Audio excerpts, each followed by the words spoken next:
Hey there, everyone. Sports reporter Dom Tibbetts back at St. John Fisher University again, where day 4 of Buffalo Bills training camp has come to an end. Now, we have talked a lot about the offense so far through the first 4 practices. Spoiler alert, we're going to talk about them again, and we're probably going to talk a lot about them as we continue to go on throughout this season. And why it's so important is because, of course, the new pieces. How does this offense start to gel? How does this offense build its chemistry? Specifically, all those new pieces you see in the Bills wide receiver room and how they get acclimated with quarterback Josh Allen. And the one thing they have going for them right now is this really high level of unselfishness. And that all boils down to one thing that first-year offensive coordinator Joe Brady talked to us a lot about and has instilled in this offense is this mindset or mantra of everyone eats. It's obviously fun to go out there and I think these receivers know too, and these tight ends, like at any given moment, the ball could be coming to me, so might as well run my route full speed. Everybody, have a skill set that we utilize the best to our ability, and we're going to make things happen.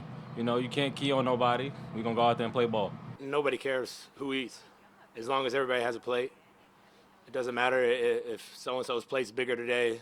We know at some point your plate's going to be big. Just be ready to eat when it comes. And that's obviously Joe's philosophy is everybody eats.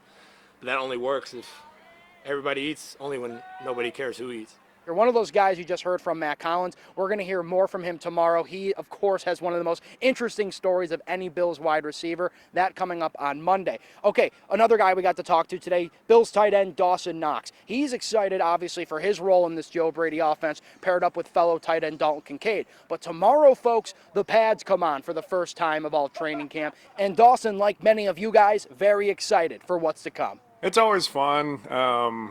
And then, like, the second day of pads, you're like, oh, I'm sore from yesterday.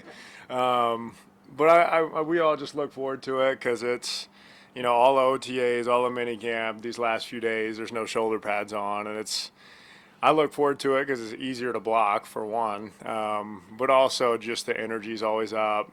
You just got guys flying around. That first time you get hit, it almost feels good. You're like, oh, football's back, baby. It's time to go. But second day of pads is not as fun after all the soreness sets in. But I think everybody's super excited for that first day tomorrow.